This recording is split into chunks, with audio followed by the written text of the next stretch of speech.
Page 8, the maamar is lecha, Omar libi bakshu fonai. This is a maamar that the previous Rebbe said Tuesday night before Rosh Hashanah, 1941. This is during the time of the Holocaust.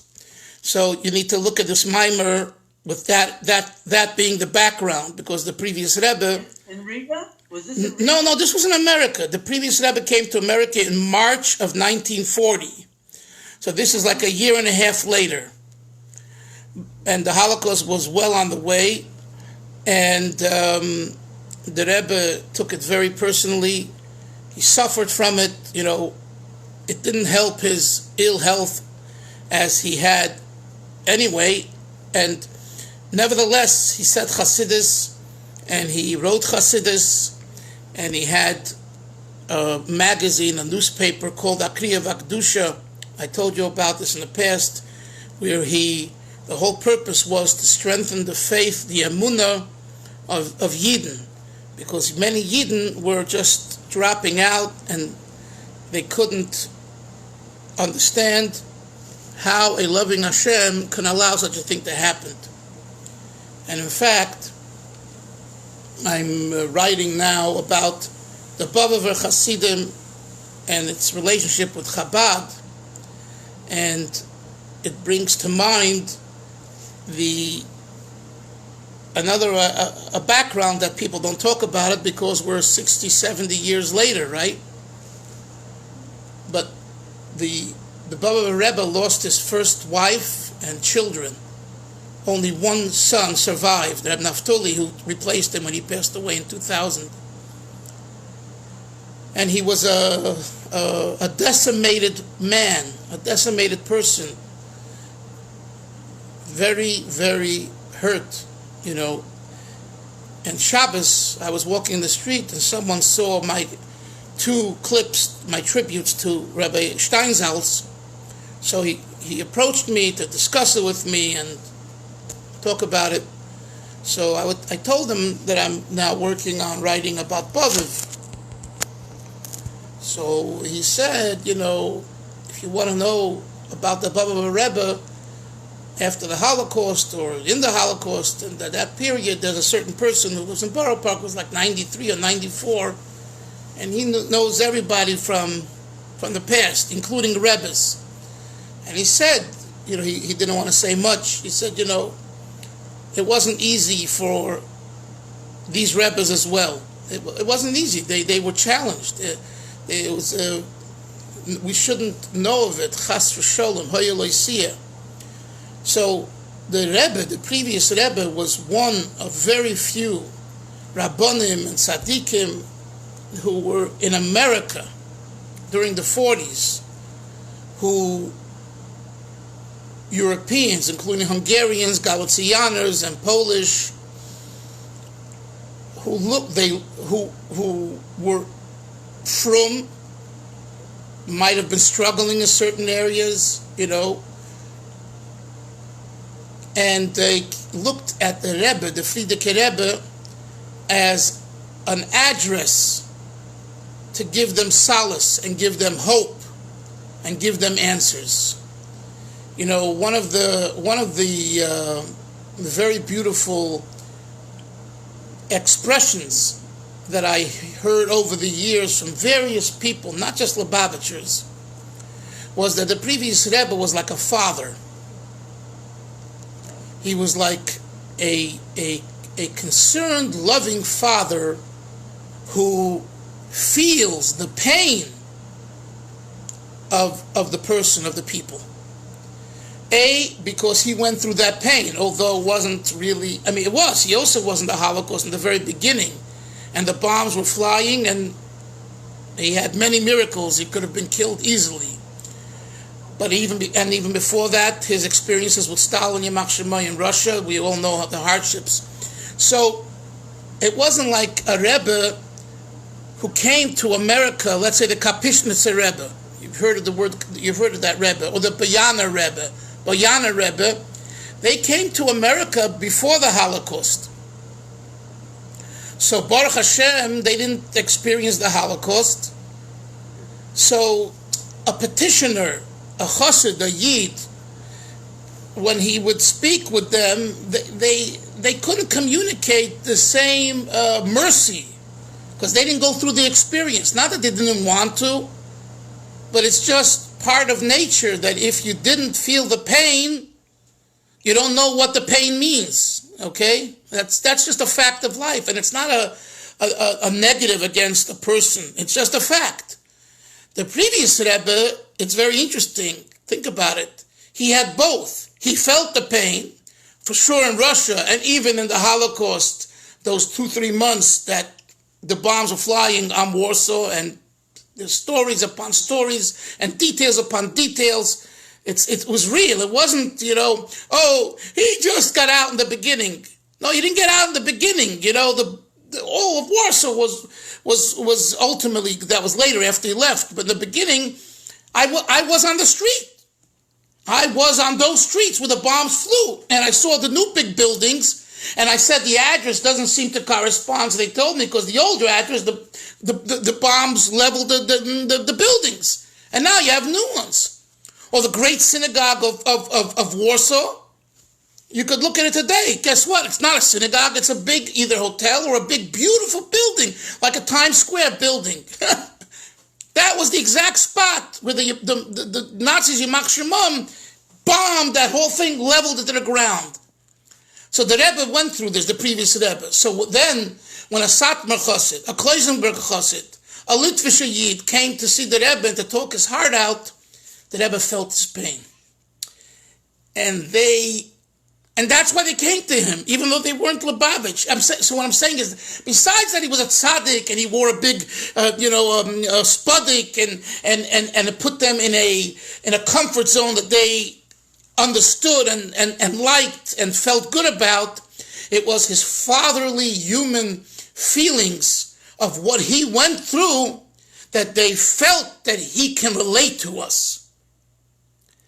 And this is why the Satmar, this is one reason. I'm not saying it's the only. The Satmar Rav, the big tzaddik, the Satmar Rebbe, who turned, Hungarian Judaism upside down by bringing the Streimel and the Bekeshe into the streets of Williamsburg, right?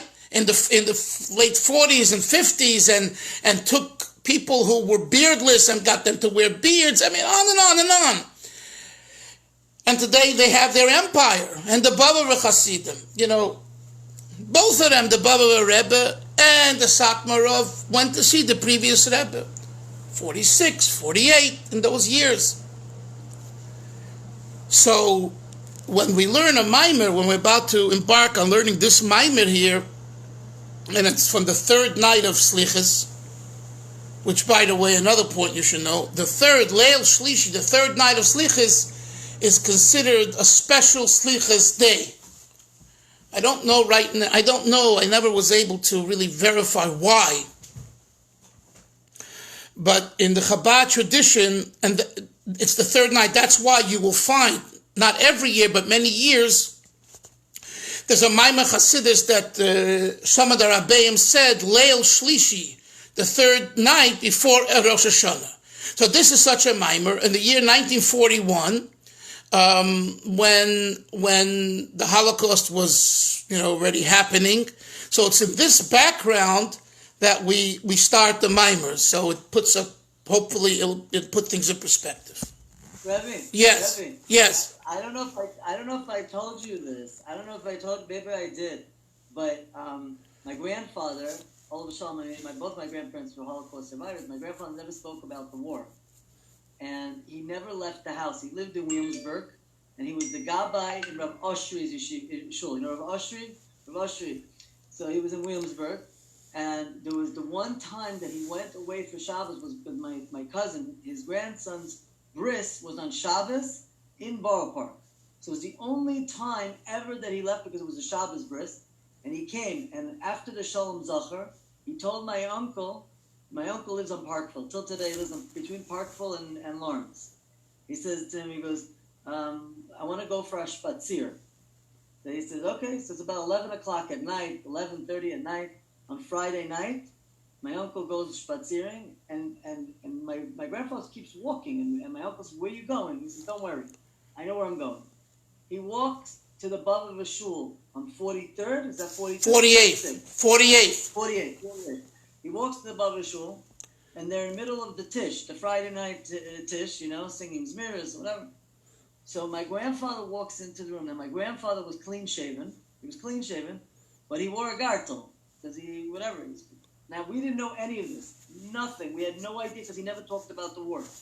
As soon as my grandfather, Al Shalom, walks into the tish, the Rebbe and the Rebbe's brother, the Bava Rebbe's brother, both get up, give a clap on the table, and scream out my grandfather's name, Paisa. That's his name, Paisa. Paisa Sprecher. So they come and he embraces my grandfather, and he tells my grandfather, "Come sit at my table." So he wanted to sit with him, the brother, and my grandfather. So everybody's looking, who's this guy, clean shaven, no Streimel, no anything. So he says to everybody after the niggin was over, he says, "I know everybody wants to know who this guy is." He says, "This guy was my best friend in Cheder. We learned together in Baviv. We learned together. We were chavrusas, and we learned in the same Cheder." I didn't know this story, Rebbe. My uncle told me this story a few years ago. Crazy story. Yeah. Well, it was so painful they couldn't talk about it. Let's continue. Okay. So we start now. Lecha, amer, libi. You all know that we started to say LeDavid Hashem Ma'iri this Friday, Rosh Chodesh. That's Minik Chabad. Others start on Shabbos, the first day of Rosh Chodesh Elul. David HaMelech says, Lecha, amer, libi. My heart says to me, Pakshu fonai. Search my face. Es ponecho Hashem avakish. Your face, Hashem, I will search. Peidish Rashi comes along and says, Bishvilcha, for you. Bishvilcha means for you. Bishlichuscha, for your mission. Amer, libi. My heart, David HaMelech says, my heart is speaking on your behalf, Hashem, to fulfill a mission that you want of me. And what is the mission? Bakshu kulchem Yisrael esponai. All of you Yidden, search Hashem's face. Va'ani shemei Eloi. David HaMelech says, and I listen to Hashem's request, to Hashem's mission, Hashem's shlichus. And how do I listen? Esponecho Hashem avakish. Your face, Hashem avakish, I will search. Lecha, amer, libi. My heart says to me, Bimkoimcha bo elai libi. Bimkoimcha, in your place, Hashem, my heart comes to me, lo markain, saying such and such, which is search for God. This is the end of the Rashi. And now comes the Rebbe's question. What does Rashi mean by saying bishvilcha, because of you, bishlichuscha, for your mission? What does that mean? What's Rashi hinting at? What is he adding? Rashi is not made just to add extra words so that we can fill a page. If Rashi says a certain words, that means something was either not understood, that through his wording it will become clearer, it'll be answered, or something that needs clarity. Rashi adds words to give us clarity. So the Rebbe says, what is that? Yonason, I didn't say hello to you. I say hello and welcome, Yonason. I hope you had a nice few weeks. Did you not get the you're on the list. You did not get the maamar from Moshe? I can't hear you. Do you have the sefer with you? Sefer HaMaamarim, look at Yonason. Look. Hello? Volume 3. Do you have this or not? I'll send it to him right now. Okay, Yonason, Moshe is sending it to you now.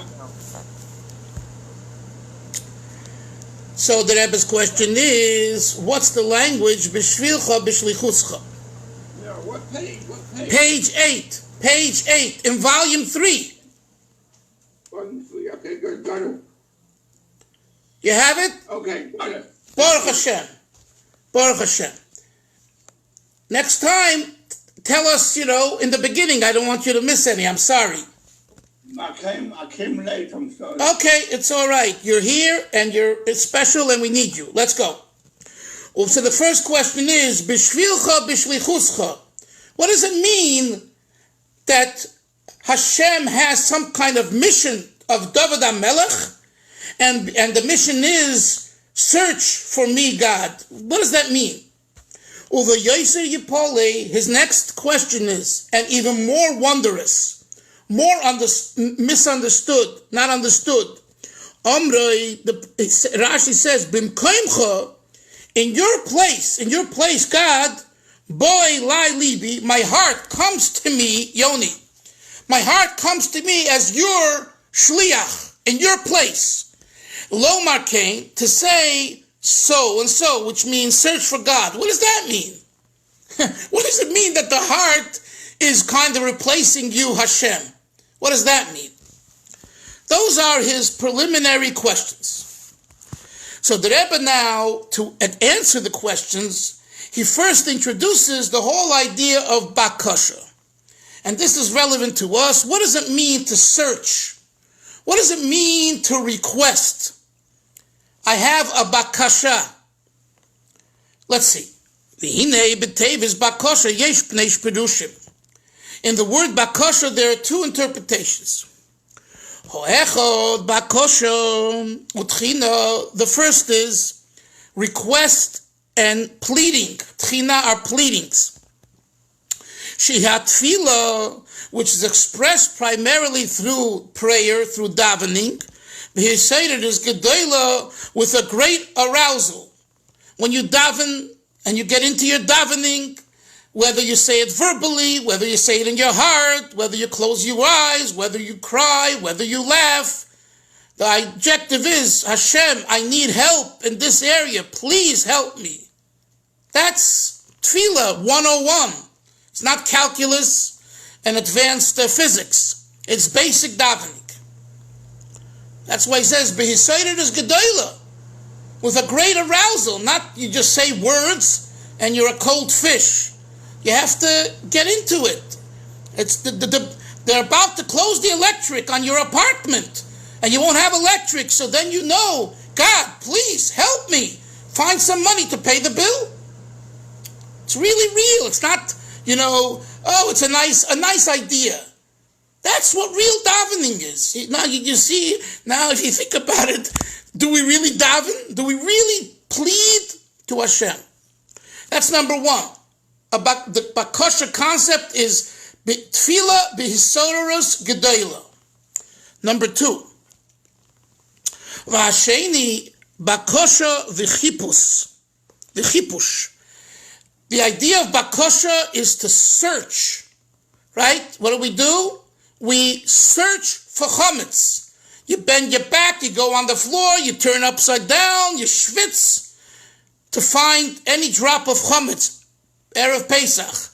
So bakasha means search, find, betircha atzuma, with great bother, with great effort. So this is another meaning that the word bakasha implies, because the English word Yoni of request doesn't imply either of these two things. Moshe, right? To me, request is kind of, I requested of you. It would be nice if you would do it for me. So the implication is, it's not passionate, it's not powerful. But the Rebbe says in the Hebrew, in the musagim, in the ideas of Torah, bakasha actually implies not just a request that is passive, but rather a very passionate request to the likes of a chipush, searching b'tircha gedola. You don't stop for a moment till you find the answer. You don't stop for a moment till you find the chametz. And the Rebbe now says, the zehu yinat tefillah, and the Rebbe says, this too we find when we daven. It should be this when we daven. Shehi avodah shebalev. Tefillah is the service of the heart. But not only Yonason, avodah shebalev, but the Rebbe adds the words b'toich halev, in the heart. There is the service of the heart, Moshe, and there is the service of the heart in the heart. And he says in Yiddish, im halev, in hearts, und mit dem hearts. So in hearts means in the heart. The seat of tefillah is in the heart, and the manner and content of tefillah is with the heart. So both the location of tefillah is heart, and the content of tefillah is heart. So you understand, that's what he means with avodah shebalev b'toich halev. In Yiddish, it really expresses itself very nicely. In hearts, und mit dem hearts. And how he explains the whole inyan of avodah the tefillah, the whole concept of davening, he lischanin l'Hashem. It's to plead to Hashem, l'hatzliach b'avodah, to be successful, I should succeed in serving Him. Lechapes v'limtzoi, to search and to find havana toiva, a good understanding, b'hasog elikis, in understanding godliness. Now this is very important. You ask the average Jew on the street, what is tefillah about? They say prayer of the heart, but about what? About what I need. Comes along Chabad Chassidus says you have it wrong. The whole avodah of tefillah is, look what it says.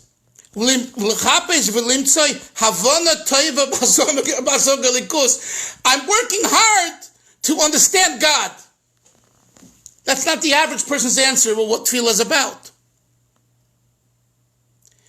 As a result of understanding Hashem, I'm in union with Hashem. And when I'm in union with Hashem, naturally, health and parnasa and everything else is necessary to continue my relationship with God. By the way, the Rebbe says this explanation in his talk when he spoke once about his mother's name, Rebbe Tzimchana, whose yard site is Vav Tishrei. And this is printed already in Lekutei Sichos. And the Rebbe had the story with Chana, that Eli, a Navi, thought that she was a drunkard, right? And because she came to the Beis HaMikdash, and she was davening like she was drunk. She seemed to be intoxicated from her swaying and words and movements and everything else. At least that's the way the story goes.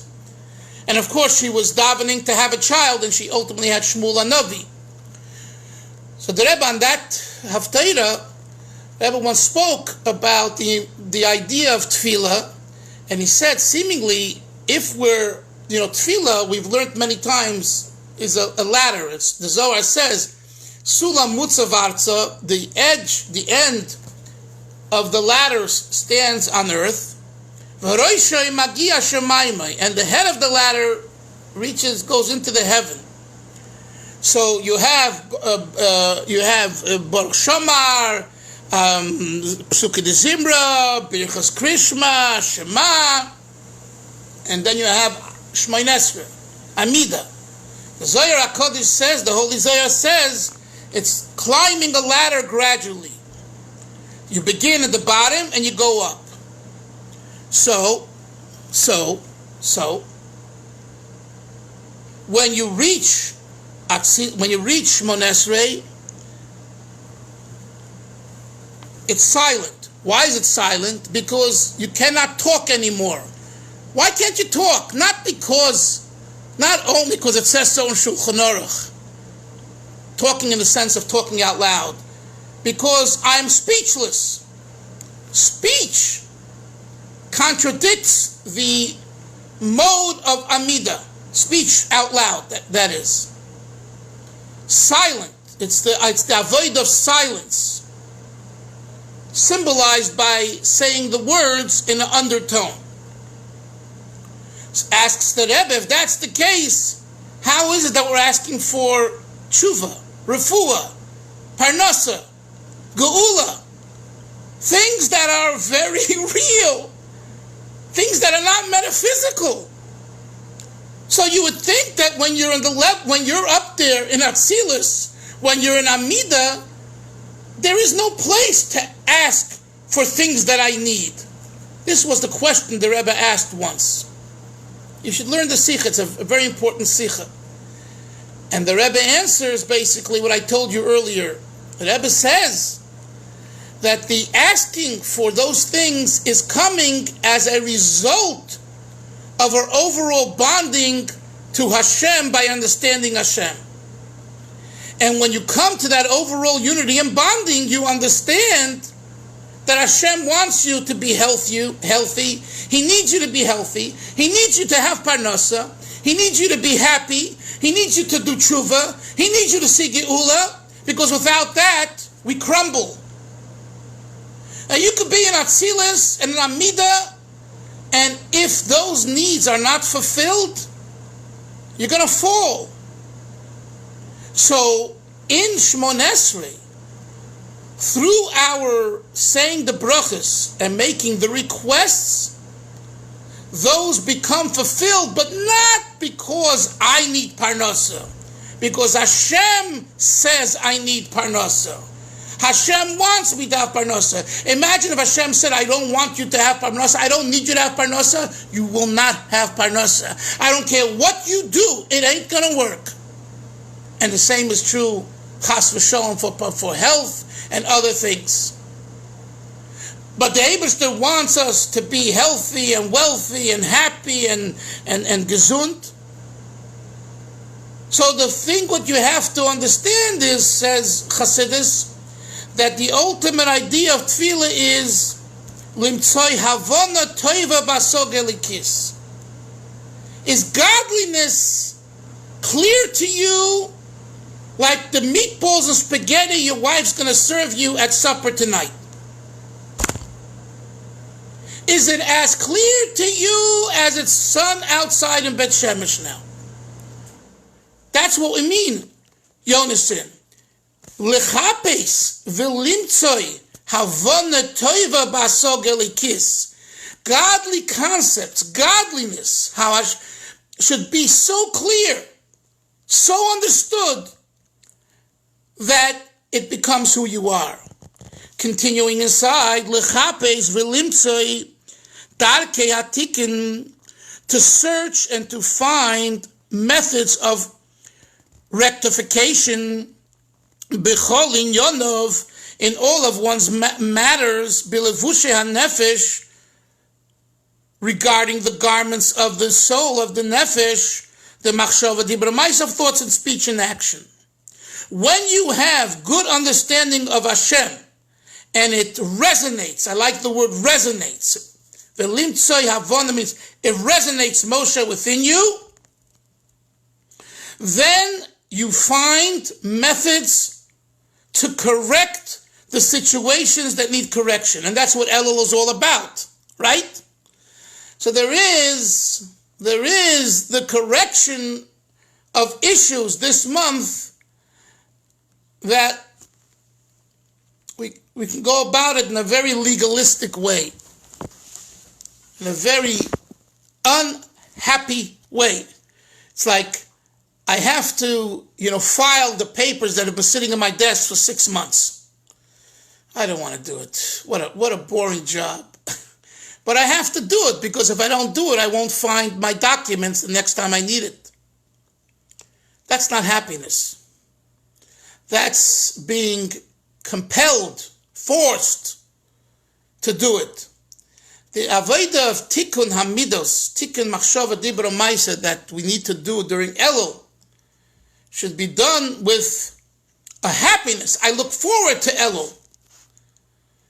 I always say I love the month of Elul because we know that the Melech is Basada, so we know someone is looking for us to help us, and he's there as a regular fellow. He's not wearing his royal garments. He's wearing his regular clothing, and he has his golf stick with him, and he's walking around in a field, and he says, "Come on, let's enjoy, let's kibbutz, let's tell me what you need. How can I help you?" With that attitude, and I don't mean a callous, frivolous attitude. I mean a serious attitude, but based on a havana tova of who God is, what is Hashem and what does Hashem want, then my willingness to find and deal with the problems is an opportunity. Taking stock is an opportunity for more growth. Not taking stock is to just know what you goofed up on last year and ask God for forgiveness and go into the new year with forgiveness. Yeah, that's one way of doing it, but it's a risky way because the tendencies of the Yetzer Hara and the Nefesh Habamis are so strong that after much focus on my shortcomings, I say, forget it. I can't deal with it. If you want to give me a good year, give it to me anyway. I don't have any patience. You're demanding too much of me. But if your attitude is, I want to understand you, Hashem, better. And if I understand you better, I'm going to appreciate you better. And I'm going to enjoy doing what you want of me better. Then it's a work of love.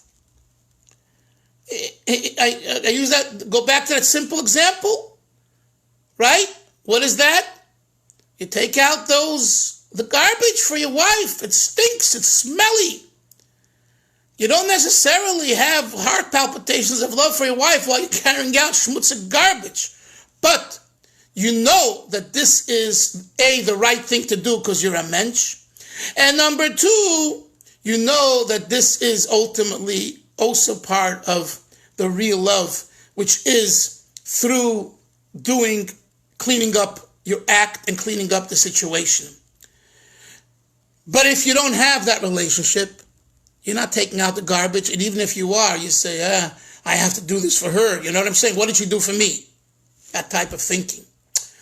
So the same as that's why Chassidus says and spends so much time on making the focus of your davening, creating the unity, the actus Hashem. Because and this is a lifelong work. It doesn't happen overnight. It doesn't happen 2 years. It's every year, every day. Why? Because the world around us does not support it. The world around us says nature, heathenism, materialism. Hashem is the last thing I want to think about. So that's why we have to work during davening, avodas atfilah, to once again knock into our heads who the Eibishter is, Einoid Milvadoi, how it's Einoid Milvadoi. And when we do that, then we daven with an ava. We daven with a real love. So now we understand that bakshu fonai, search, doesn't mean just request. Search for God. Search for my face. Yes, it's work, but it's going to pay off. And that's what we'll continue tomorrow. Any questions? Have a great day, everybody. Sei gesund. We'll see everyone tomorrow. Bye-bye.